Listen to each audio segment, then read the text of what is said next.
There you go. Well, welcome, Larry Johnson, to the Nexus. Thank you for being here today. Hey, good. So, where'd you get the shirt? So, if memory serves me right, this shirt I got it from my late big brother, and it's the only one of this kind that I own. And since I follow you closely and I saw your affiliation with those, I Yeah, figured I might want. you're rocking it with style there, man. Thank you very much. So are you?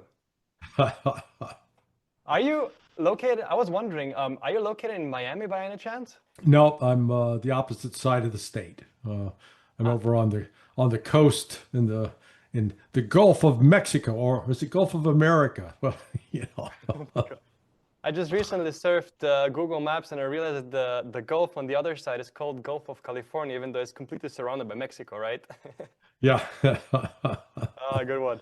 Well, anyways, let me introduce myself in the Nexus. So my name is Mark Soler. I am here in Switzerland, and I started this little podcast called the Nexus because I could not just sit still with what is happening in the world, and I just wanted to join the alternative media landscape to the extent that I could, and participate in the way I see it. We have something happening, be it I don't know today Ukraine, yesterday, or today Iran, yesterday Ukraine, whatever.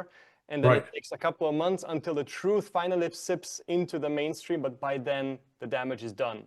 And so I figured if I could reduce those 12 months to maybe 11 months and some 29 days, I would have saved just in Ukraine alone 5,000 souls, you know what I'm saying? So yeah, just to summarize where I stand from. But let me introduce you. You hardly need an introduction, but this is Larry Johnson. You are a former CIA intelligence officer, and you went later on, as far as I know, to the State Department Correct. as a counterterrorism expert. You had at least a decade-long career, if I'm not mistaken, from the 80s to the 90s. And you served there not just as well, not in any role, but as an analyst, particularly interesting. And so you also conducted high-level briefings to officials during the Reagan administration, and then you moved to the State Department's Office for Counterterrorism, serving as Yeah. Deputy Director for Transportation, Security, and Anti-Terrorism Training. Is that correct? Did I leave anything out? Yeah, that was it. I did 4 years at CIA and then followed by 4 years at State. And remember, at State Department, with the longer your title. So my title was Deputy Director for Anti-Terrorism Assistance Training, uh, Transportation Security. Um, so it's a long title. The longer your title, the less important you are. Okay. Because, Mm, I see. uh, Well, but then I followed that up with I moved out and started a consulting business. that's Berg And Associates, right? right. Berg came into being in '98, but I did a couple of other, I had my own private effort. Then I joined Ambassador Morris Busby with his firm for about 3 years, and then Berg. But the work I did during that period was scripting exercises, military exercises for the Special Operations Forces, as well as conducting international financial investigations.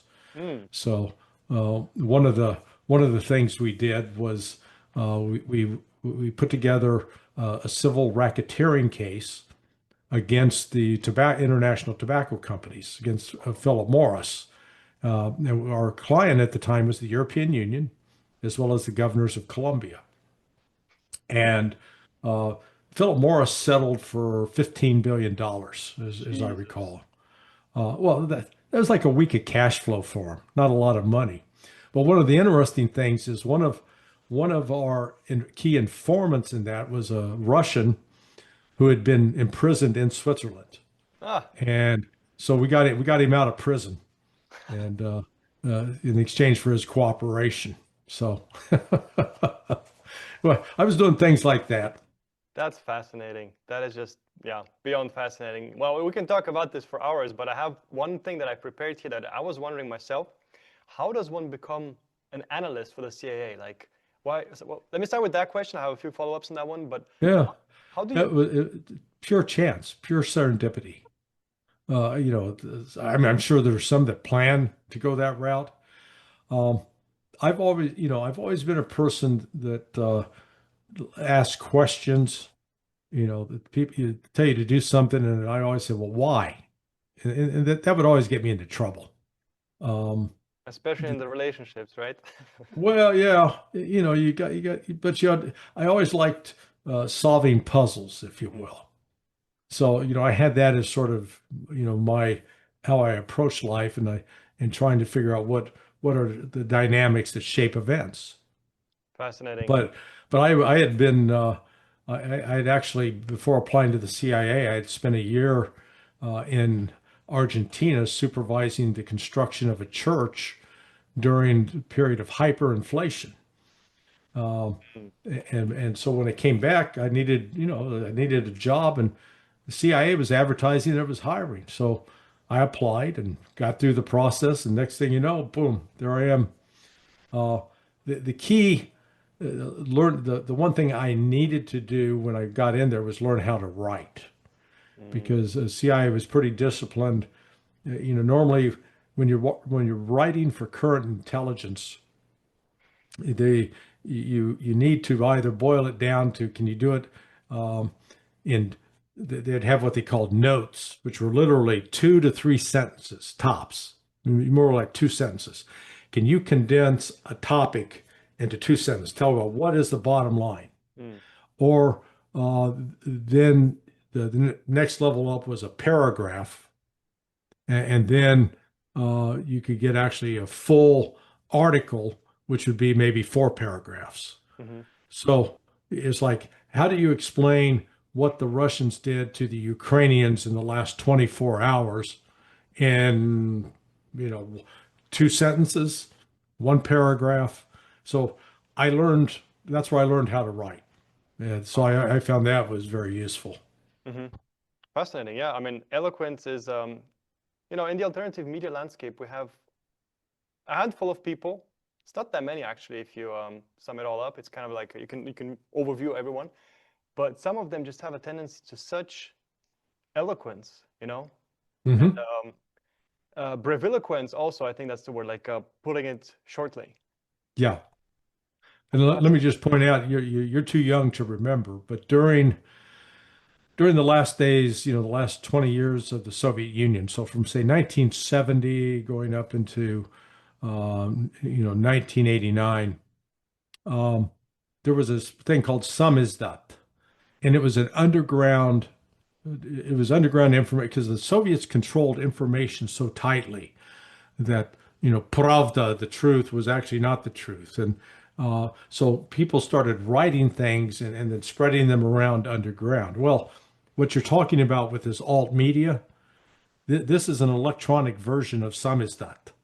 So the official media is there to try to control the narrative, but boy, they're finding it tough to do, because you've got all of this flow of information here through the internet, through various social media platforms. Mm. And that's sort of it's a blessing and a curse, but that's the strong aspect of it. Yeah. Well, don't worry. I have the media queued up right next after my um, questions on your introductory statements, right? So my next one is maybe a somewhat contentious one, but sitting here as an outsider, as a European who Hmm. started following history and so on, it seems to me that the CIA legacy is a very grim one. It's like a very dark legacy where the US has performed over 100 regime change operations and coups d'etats. And as far as I know, there isn't one country that is better off for it. The latest achievement in that is Syria, where we had the Alawite massacres recently, and now it seems like civil war is looming over there, Yeah. not to mention Israeli expansion. And the last time we actually had a close look at these, alphabet soup agencies, but in particular the CIA, was in the 75 Church Committee, and it did not it did not look good Right. there. So I, I assume there are good sides, but as an insider, what can you say about the overall legacy of that organization, right? Well, no, the Tim Weiner's book, Legacy of Ashes, Mm, summarizes that. It's a disaster. it's a Um, good title. yeah, it is. Um, if the CIA had remained strictly an intelligence organization, and what I mean by that is that you recruit uh, intelligence officers whose job is to go overseas and persuade well-connected foreigners to betray their countries, to give us information so we know what's going on. So we've got some on it, like right now, what what kind of weapon systems is Russia really building? What is Russia's real capability? What is Vladimir Putin? What do they really say in private? We've got actual good information.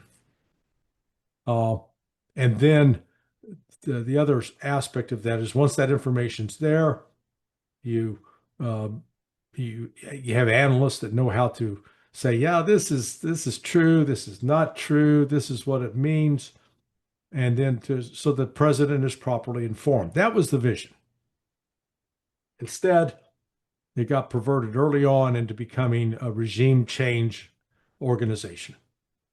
And everything once you become you put priorities on covert action that projects, whether it's like supporting the Contras or providing weapons to Iran or providing weapons to Iraq.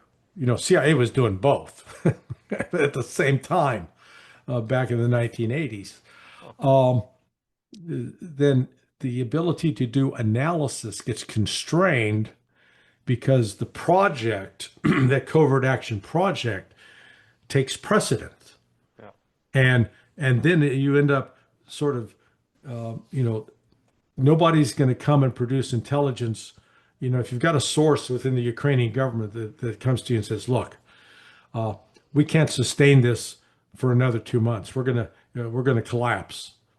And that is produced as the case officer writes it up as an intelligence report, sends it back to headquarters, where what they call a reports officer puts it in, formats it, and sends it out. They wouldn't allow that kind of thing out. I mean, I saw that firsthand. I was working the whole Contra business. I was the Honduran analyst, which is where the Contras were based, partially based. They're also based in Costa Rica.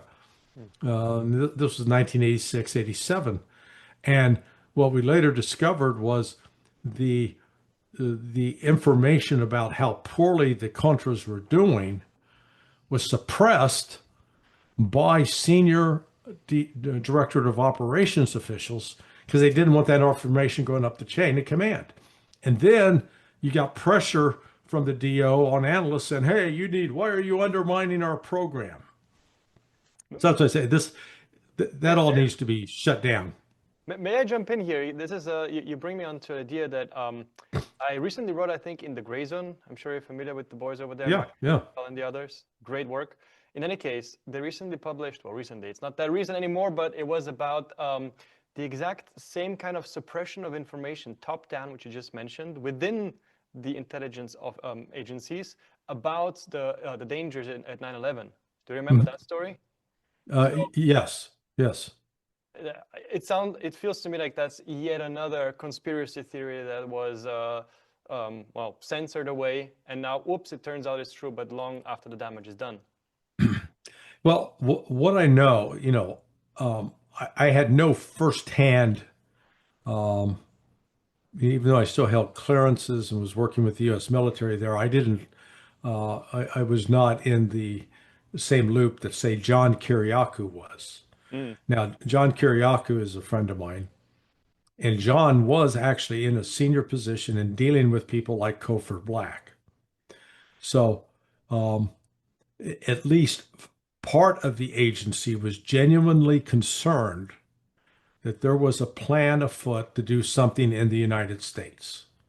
And Cofer Black's, and I'm not a fan of Cofer at all, but Cofer nonetheless was genuinely concerned about, what ultimately happened with 9/11.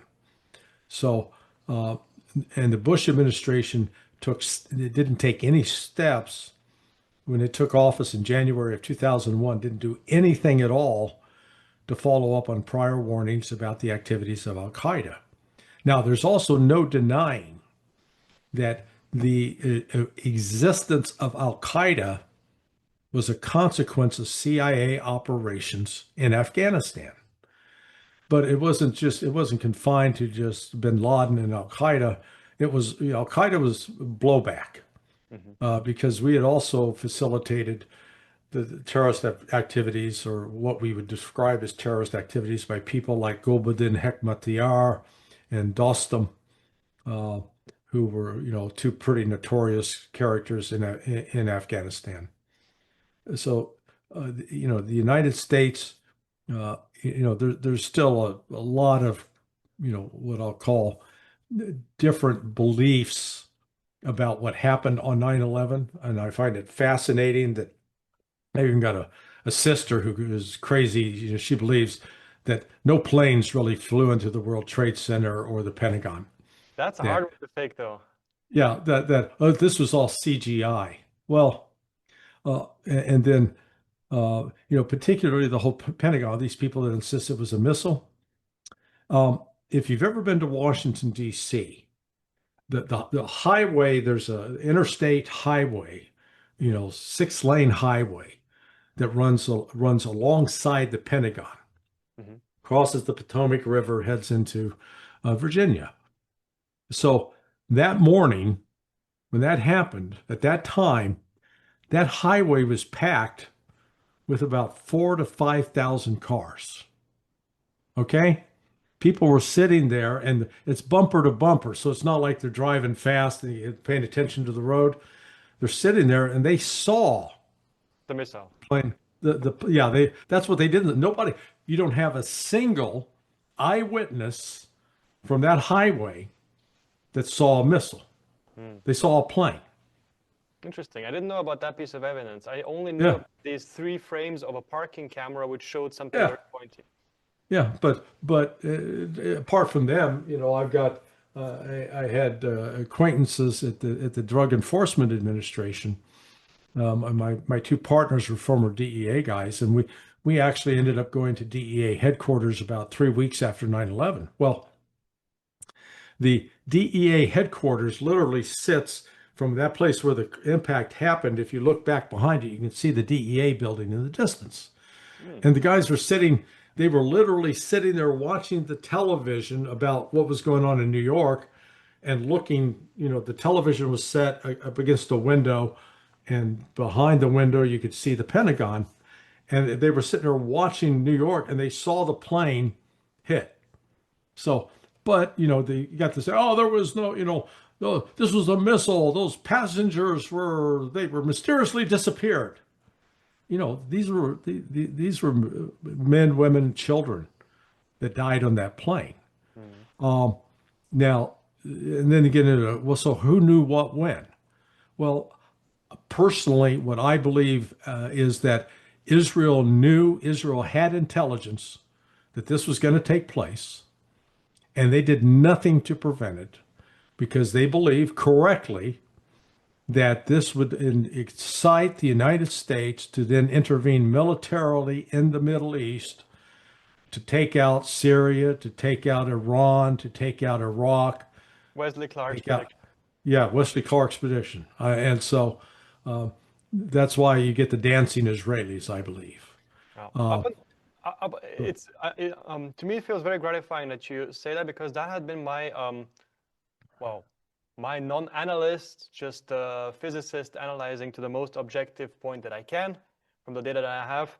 It seemed to me too far gone to have it completely have planned and executed from within, but it did seem to me like most pointers were pointing towards they let it happen, right?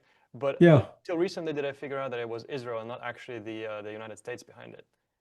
Well, yeah, look, people that have never worked in these large bureaucracies like the CIA or Department of Defense labor under the false assumption that these are competent organizations.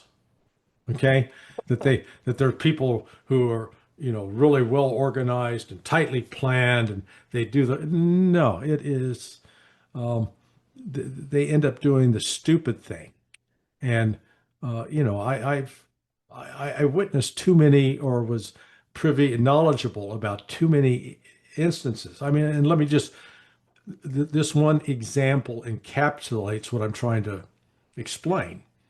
So, funding for the Contras had been cut off, but now Reagan finally, in about was it 1980. Yeah, they finally got permission So in 86. apologies for the interruption, just for our Yeah. audience and myself, who is only little knowledgeable about this. As far as I know, the Contras was a right-wing organization that was going against the Sandinistas in Nicaragua, particularly, right? Well, the Contras were largely comprised of former members of Somoza's National Guard. You actually had two elements within the Contras. You had the former National Guardsmen who had under Somoza, who had been driven out by the Sandinistas. Hmm.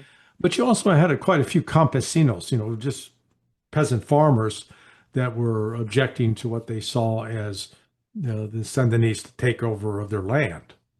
So, and there were elements, there were groups that were based in Honduras and groups that were based in Costa Rica. Okay, And so so not the Nicaragua. CIA, huh? So it's not Nicaragua then. Well, Nicaragua was where they were targeting. Yeah, Ah, well, okay. the bases were in Costa Rica and Honduras, where people were trained in paramilitary operations and then sent into Nicaragua to start to kill Understand. Nicaraguans. And so in 86, they finally got permission to restart the funding for the Contras. And they set up a base off the coast of Honduras in a place called Swan Island.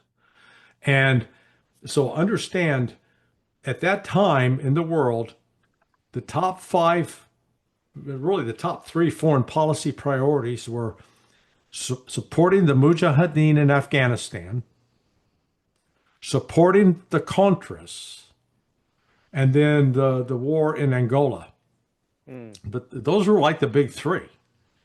And so as a Honduran analyst, I was writing, 2 to 3 times a week for the presidential daily brief. I'd have a story, would write it up, and the average analyst at the CIA was lucky if they got to put an article in the PDB once a month. So it was an important priority issue. So what did the CIA do? Well, the guy running the Central American Task Force by the name of Alan Fires, they had to buy some planes that were going to drop all of this cargo to the Contras. And so instead of buying like one type of aircraft, he bought like 5 or 6 different ones, which created a real problem from spare parts. But then he put in charge of this base a guy who was a known alcoholic. In fact, he had been removed from other jobs because he drank too much. But this is the guy. So here's this top 3 priority for the U.S. government, and they put a raging alcoholic in charge.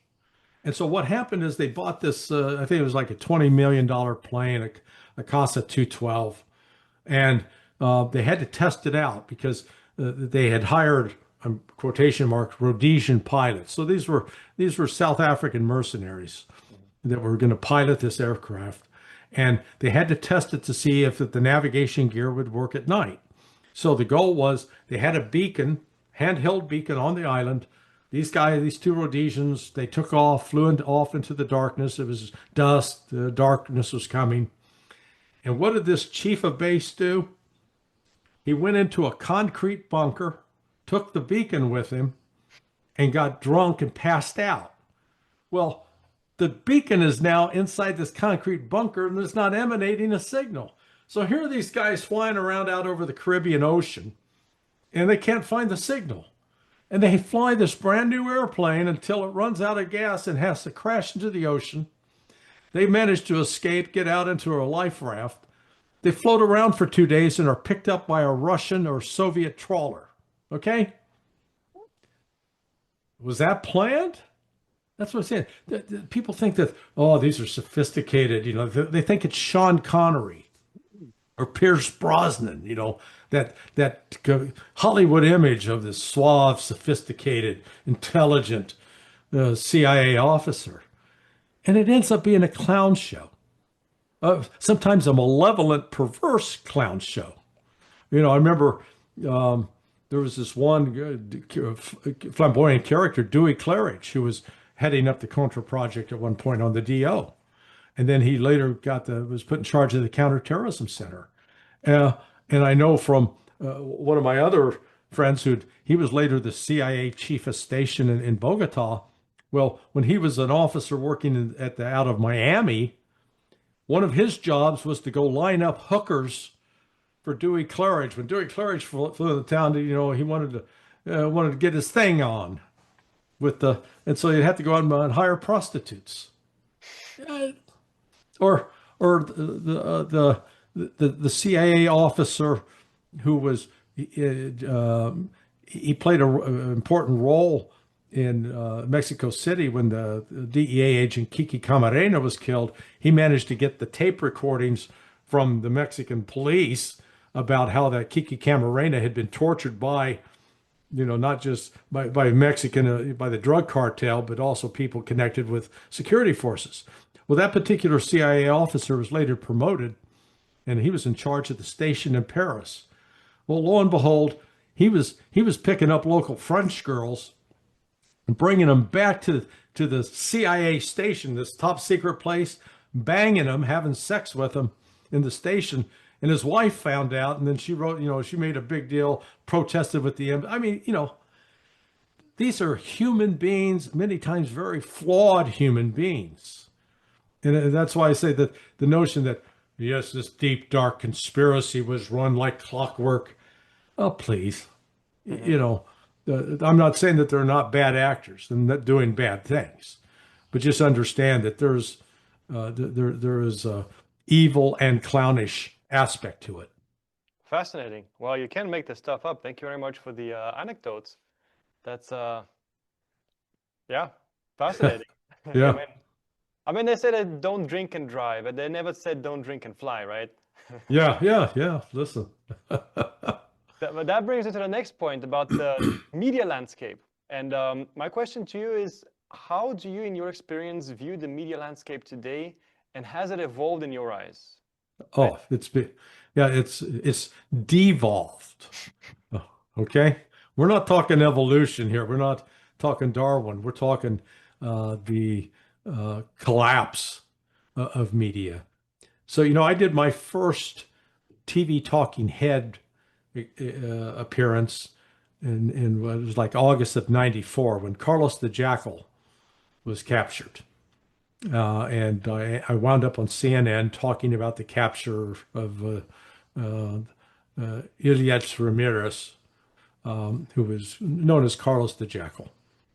And that then I became a go-to counterterrorism expert because I told good stories. I could give a pithy presentation, good soundbite, and I ended up doing everything, every single cable channel, CNN, MSNBC, Fox, ABC News Nightline, CBS 60 Minutes, NBC Today Show. I had a full media, if you will, media career. I was always on television at least once or twice a week, somewhere. And I was even in 2002 hired as a Fox News analyst. So I got paid. One of the first times I got paid to do that. There used to be, when I was on CNN, I appeared on the program called Crossfire, and they used to have, opposing points of view, and there was actually a discussion without people just screaming at each other. That's disappeared. Mm-hmm. And what's happened is now, I'm no longer allowed on any of these programs. They don't want to hear what I have to say. And particularly with respect to the war in Ukraine, when Tucker Carlson was still at Fox, he would occasionally have on Doug McGregor to talk about it. But since the start of the special military operation, you've hardly had any of the voices that speak out and try to tell, if you will, the Russian side of what's going on and try to show what the United States has done to provoke this. So you won't see Doug McGregor, you won't see Scott Ritter, you won't see Ray McGovern, you won't see myself, you won't see Danny Davis gets a very, very, very occasional appearance. So you don't see John Mearsheimer, you don't see Jeffrey Sachs. Yeah. So we're talking. These are sort of, there's about 10 of us I would label as sort of the major critics of the war. and the U.S. policy never allowed on any CBS, NBC, ABC, Fox, MSNBC, CNN, none. Hmm. So that's what we've seen with them. It's become so controlled by the corporations that they limit they will dictate what the message is. Yeah. They will control what you can say and not say. Yeah, let me piggyback onto that because you mentioned Crossfire before. And just yesterday, I had a German journalist. I will not mention his name, but he's one of the, let's just call it a devout member of the mainstream narrative and press.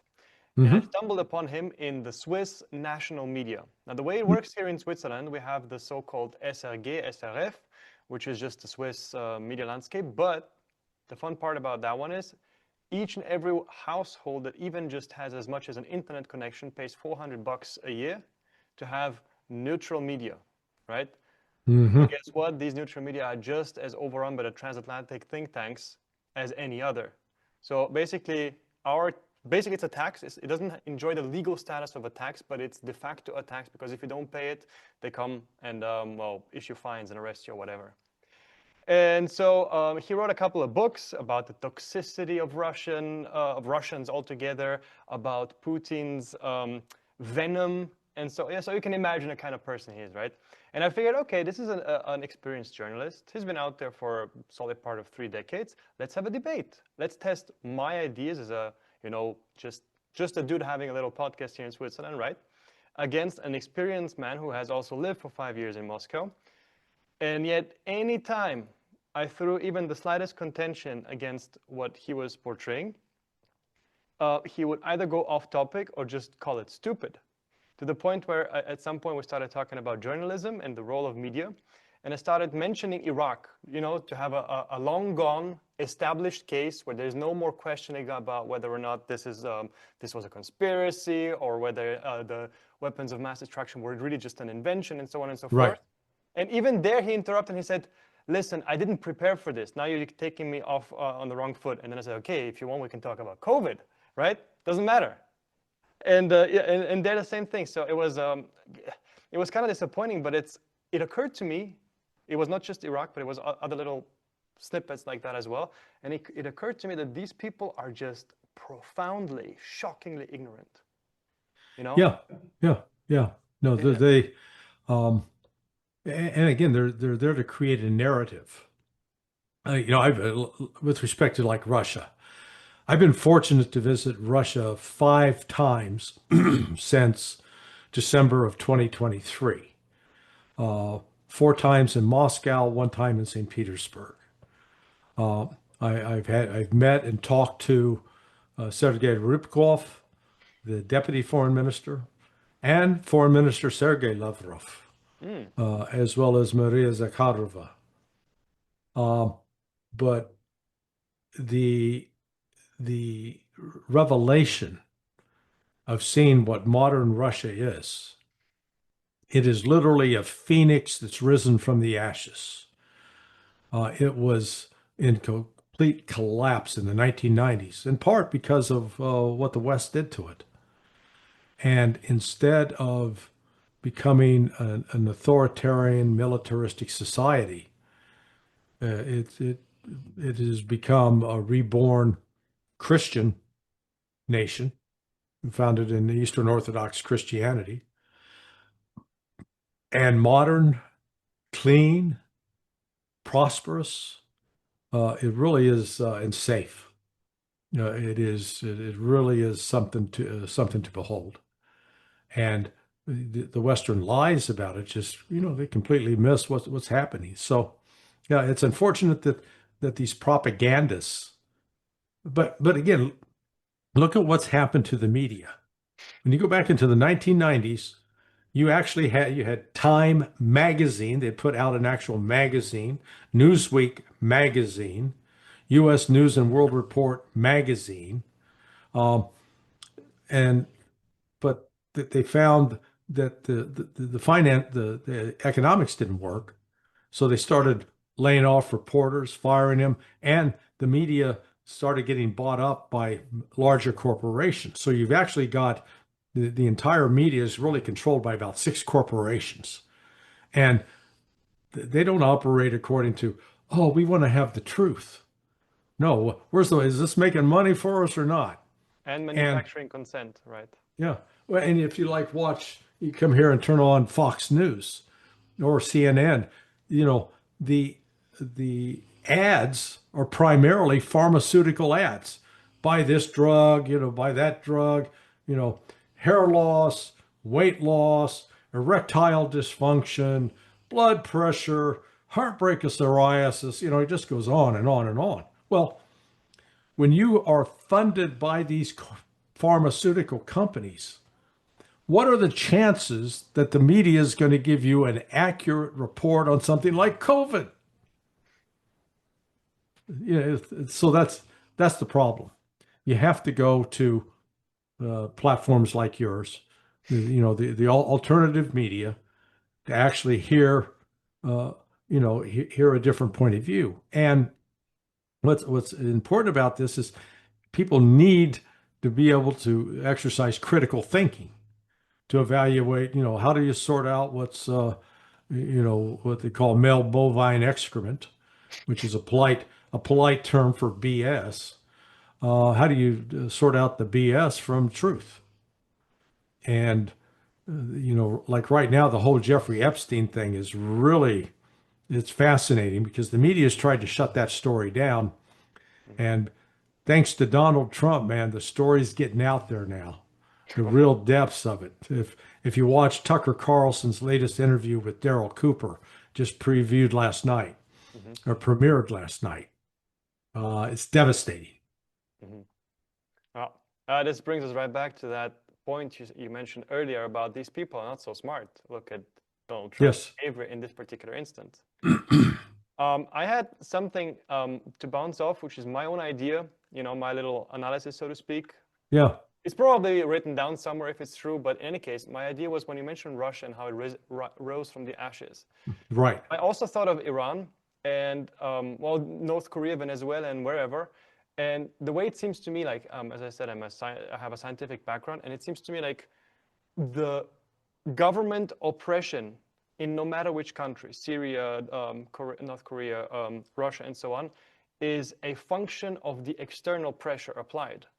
So as long as you apply massive pressure, you put NGOs in there, buy off the media landscape, et cetera, et cetera, et cetera, like they did in Russia and many other places, they have no place from whence to critique the oppression that results from that, because in order to keep stability of a government, you need certain repressive measures. Would you agree?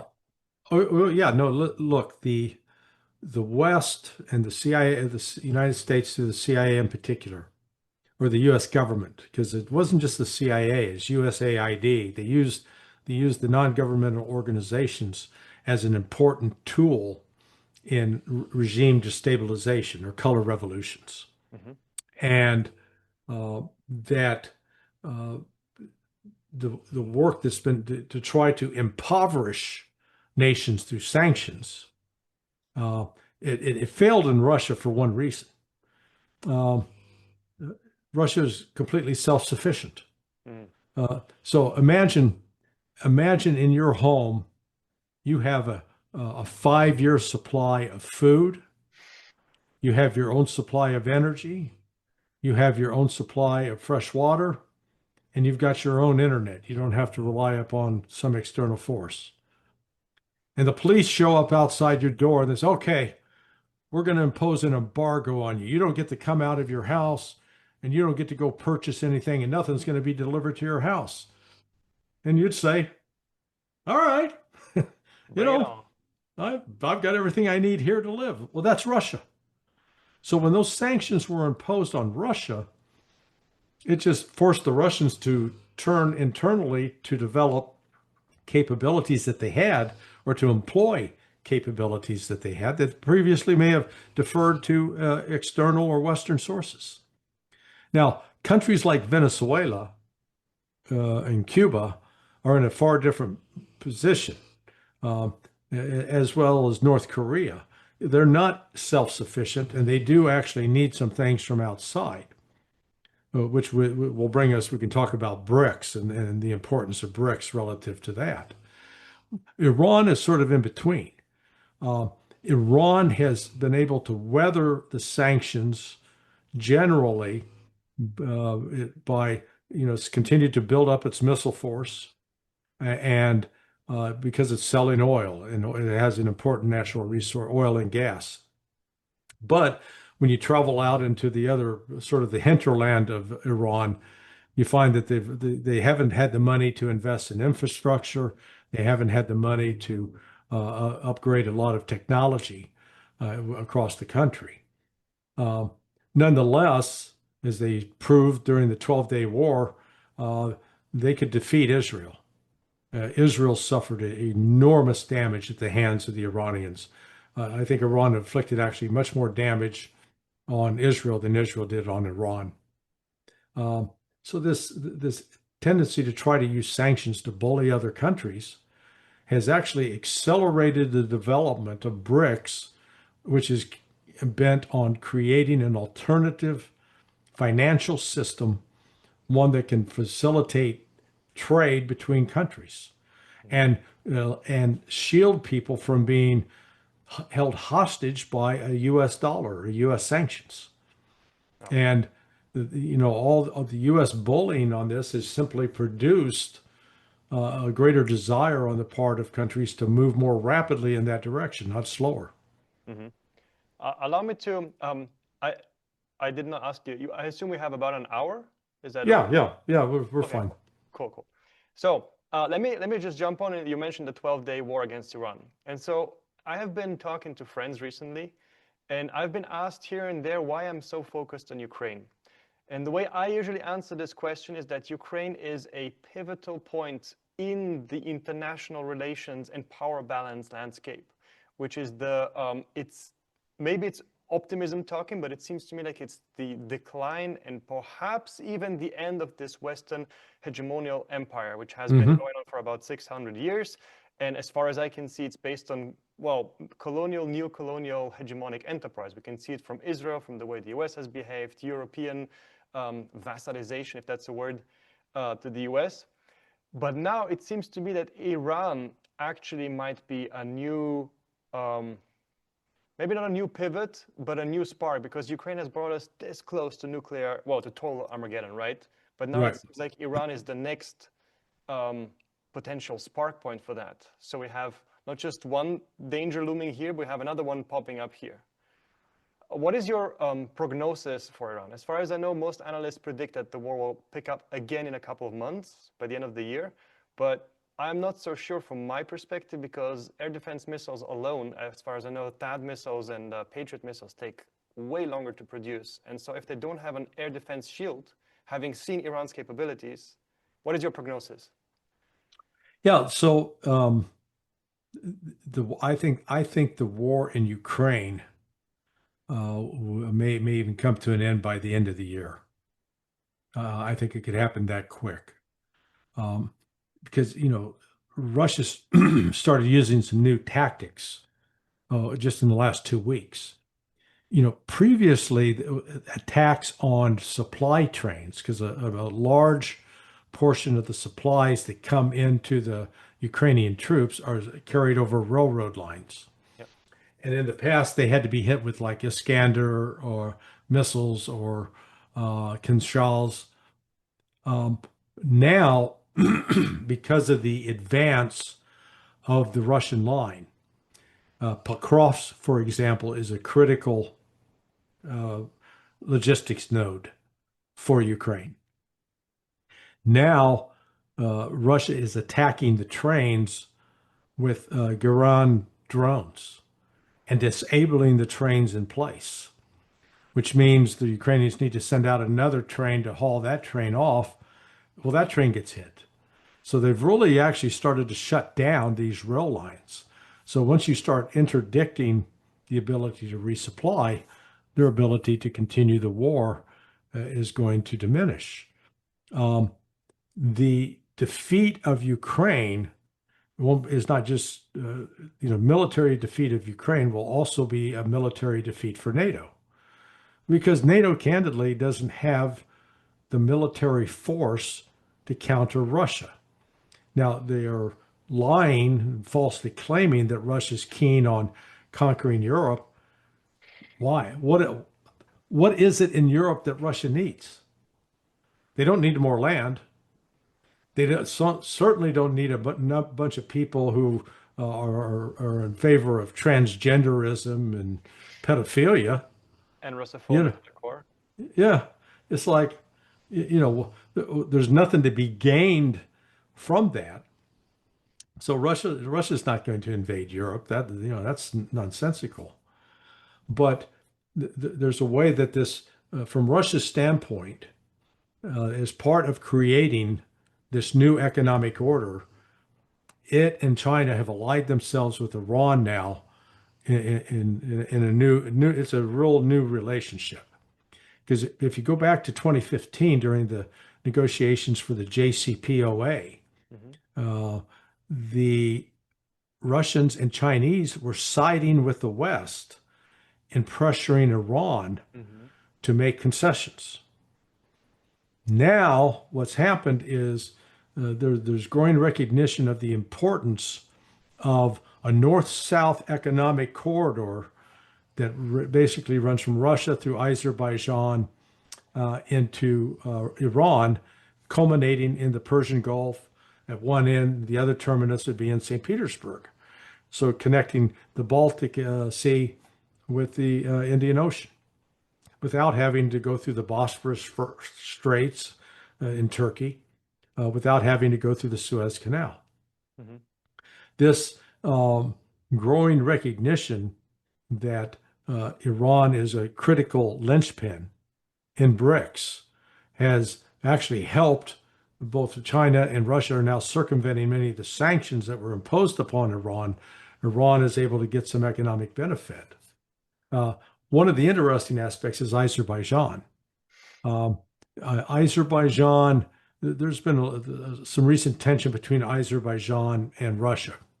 What I learned actually just yesterday is that during World War II, there were a number of Azeris that fought on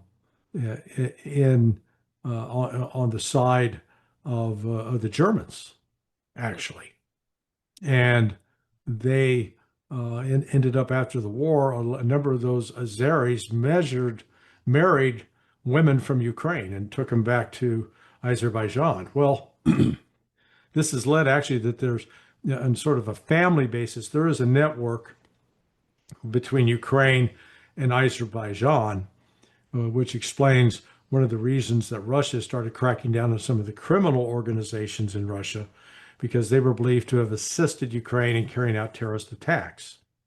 That said, the government of Azerbaijan actually still has pretty friendly relations with Iran. In fact, it was 2 weeks after the end of the 12-day war, or the halt to the 12-day war, the Azeri foreign minister went to Tehran and had very cordial meetings and was warmly received by Iranian officials. So that sort of put a lie to the fact that it was alleged that Azerbaijan had supported Israel in the attacks on Iran, but a more likely explanation is the Kurds in eastern Syria that have adjacent to Azeri provinces. They're the ones who provided the support. That's where Israel flew through. So, but when you put all this together, the Russia and China now see Iran as a strategic partner. In fact, they have since really 2018, when they started. It was in 2019 they started conducting annual military exercises with Iran. So this is next round. Iran, I believe, I have no evidence for this, or let me say, what they should be doing is rearming themselves or equipping themselves with Russian air defense systems. There's some suggestion they're going to buy the Chinese. Chinese air defense systems aren't proven in combat yet. Russians are. The Russian S-400, S-500 have proven very effective against both missiles and aircraft. The Chinese haven't been proven as such. Now, I mean, if they're deployed in Russia and able to be demonstrated, that would be a whole nother issue. Um, Iran is also making it clear it's not going to enter into negotiations with the United States over a deal on their nuclear program unless Israel as well is subjected to the same sort of international inspection and divulging of information about what they have, as well as reparations paid by Israel to Iran for the damage that was done. Mm. And barring that, there's not going to be any more talks between Iran and the West. The West, though, has limited military options.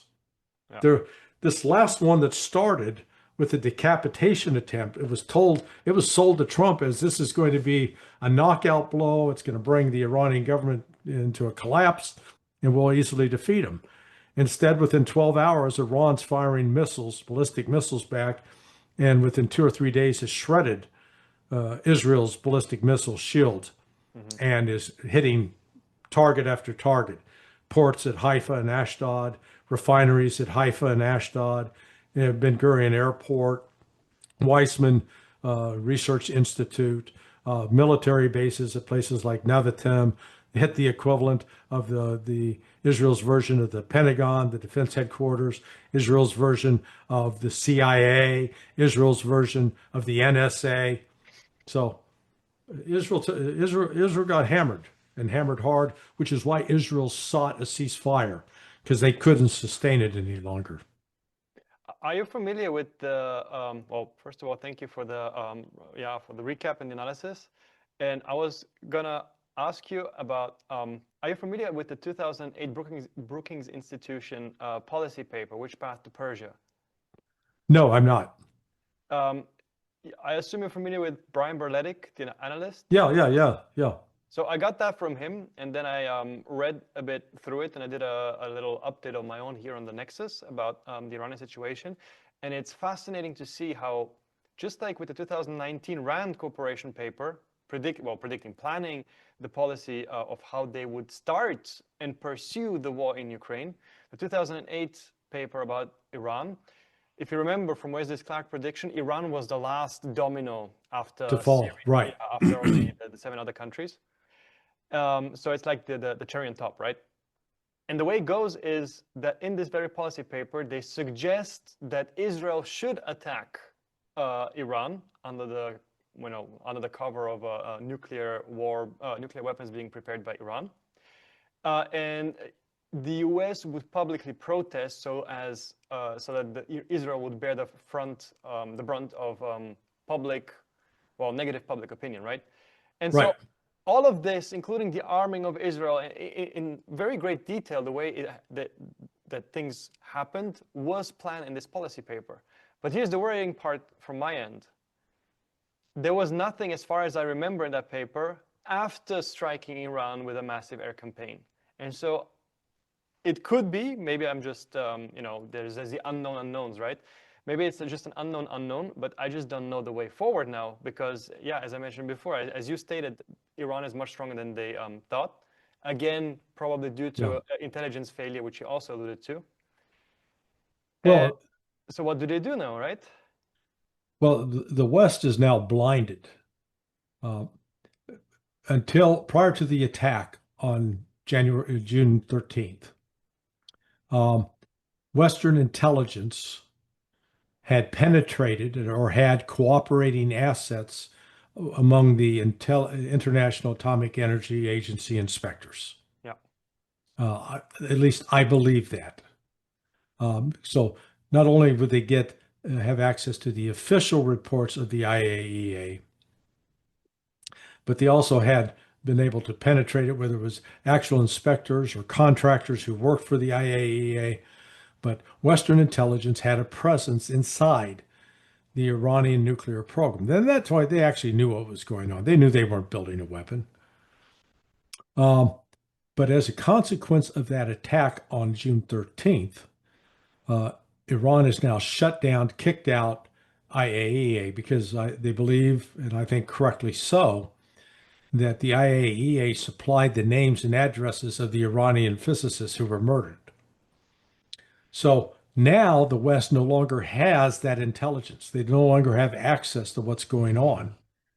So they're blind, number one, on that point.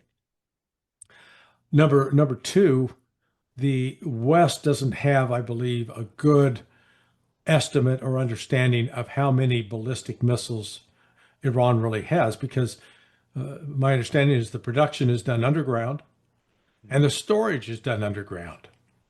And if anything, Iran has probably tried to accelerate its production of such missiles. So it is in a much stronger position. Three, no Israeli aircraft actually, to my knowledge, actually overflew Iran during the 12-day war. They would fly to the border, launch missiles, and Mm. those missiles were not intercepted, and the aircraft were not attacked.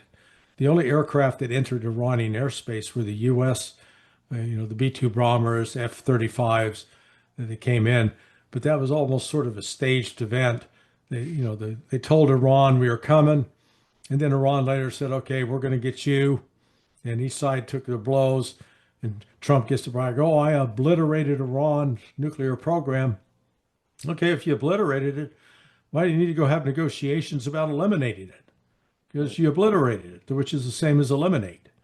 Um, and I've always said, tongue in cheek, that Iran's response to the United States would be, no, there's nothing to talk about. You obliterated it. Good job there, Mr. Trump. Man, you really knocked us out.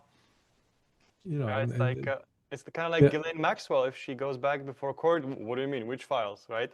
yeah. Well, yeah. The files are there. It's just the real problem is that the U.S. law enforcement has not done an appropriate investigation to hold the people that are accomplices to the sex trafficking and to the rape are held accountable because they're very wealthy, powerful men.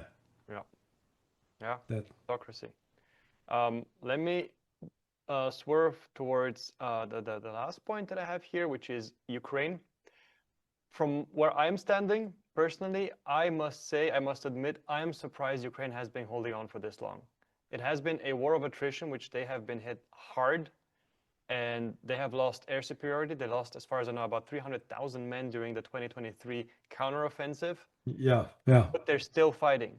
And so I would also kind of hope and expect them to collapse by the end of the year, because in a war of attrition, collapse happens rapidly, right? But it hasn't happened yet. So what is your prognosis on that front? Yeah, no, I think we're into the end game. Yeah. Again, the what kept Ukraine in the fight was Western aid, Mm. Western military supplies, as well as Western money. That's all drying up now. Mm-hmm. So that's drying up, and the is and that's going to become more critical within the next, 8 weeks, actually. Okay. Because before we get into the Rasputitsa, the muddy season, Mm-hmm. I think Iran's lines of defense will be broken. Mm. I don't see. I could see them maintaining it if two things happened. If the West came together and said, "Yeah, we're going to ensure that you have all the money and weapons you need." As long as it takes. But part of the reason the West can't do that is the industrial capability in the West doesn't exist to do that. Yeah. So, they can promise all they want, but that's not going to deliver. And that Ukraine was successfully recruiting new manpower and getting them trained, but that's not happening either. Mm-hmm. And we saw just 2 days ago when they did another exchange of bodies, the Ukrainians turned over 19 Russian soldiers who were dead, who were killed, and the Russians turned over 1,000 Ukrainians. Yeah. That disparity tells you who's actually suffering the losses. It is. Well, with this, I will thank you again, Larry Johnson. People can follow you where? They can follow me at sonar21.com, sonar21.com. But I appreciate the invitation, Mark. Good to meet you. Love your style. Awesome. I will link Sonar 21. It's an indispensable source of information, by the way, and for everyone. Anyways, thank you, Larry. Have a nice afternoon, I assume, or Yeah, it's afternoon. It's just turned afternoon. Are you so you do you post this on YouTube or do you? I will post this on YouTube and on Spotify, and I will send you the link. Yeah, do that. That'll be great. Perfect. Well, thank you very much. Have a lovely afternoon. Hey, pleasure to visit with you. Take care. Bye-bye. Goodbye.